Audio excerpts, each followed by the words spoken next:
JJRCയുടെ Toyota land cruiser LC8 ട്ടാ. ഈ ഒരു RC ഇറങ്ങിയപ്പോൾ തൊട്ട് നമുക്ക് ഒരുപാട് മെസ്സേജും കാര്യങ്ങളൊക്കെ വരുന്നുണ്ട്.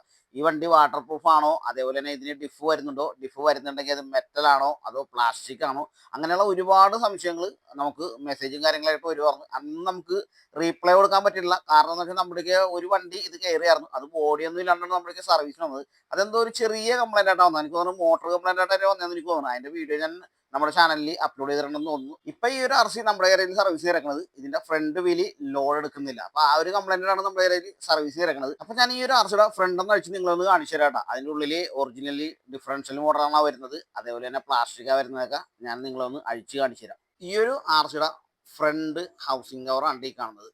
ഇതാണ് ഇതിന്റെ ഡിഫ് എന്ന് പറഞ്ഞ സാധനം വരുന്നത്. ഇത് ഒറിജിനൽ ഡിഫറൻഷ്യൽ അല്ല കേട്ടോ വരുന്നത്. ഇത് ടോയ് മോഡൽ ഗിയറാണ് ഈ ഒരു RCക്ക് വരുന്നത്. അതേപോലെ തന്നെ സ്റ്റിയറിങ്ങിന് 3 വയർ സർവോ വരുന്നുണ്ട്.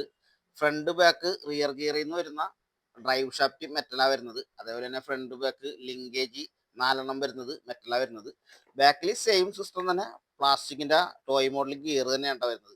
പിന്നെ ഇത് വാട്ടർ പ്രൂഫ് അല്ല ഈ ഒരു RC വരുന്നത്. പിന്നെ ഇതിന് വരുന്ന 4 സസ്പെൻഷനും സ്പ്രിങ് ടൈപ്പാണ് വരുന്നത്. എന്ന് വെച്ച് കഴിഞ്ഞാൽ ഓയിൽ സസ്പെൻഷൻ അല്ല, സാധാ സ്പ്രിങ് മോഡലാണ് അതിന്റെ സസ്പെൻഷൻ വരുന്നത്.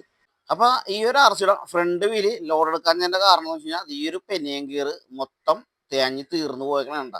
അതുകൊണ്ടാണ് ആ ഫ്രണ്ട് വീല് കറക്റ്റായിട്ട് ലോഡും കാര്യങ്ങളും എടുക്കാഞ്ഞത്. ഈ ഒരു പെനിയൻ ഗിയർ മാറിയാൽ മാത്രമേ ഈ ഒരു RC കാറിന് നമുക്ക് പഴയ രീതിയിൽ ഉപയോഗിക്കാൻ പറ്റുള്ളൂ കേട്ടോ. RCയുടെ LC8 കുറിച്ചുള്ള നിങ്ങളുടെ സംശയങ്ങൾ മാറിയെന്ന് ഞാൻ കരുതുന്നുണ്ട്. അപ്പൊ ഈ ഒരു പെനിയൻ ഗിയർ വന്നതിന് ശേഷം നമ്മൾ ഇതിന്റെ സെറ്റ് ചെയ്യണ വീഡിയോസ് ഒക്കെ നമ്മുടെ ചാനലിൽ അപ്ലോഡ് ചെയ്യും. അപ്പൊ എല്ലാവരും വെയിറ്റ് ചെയ്യുക.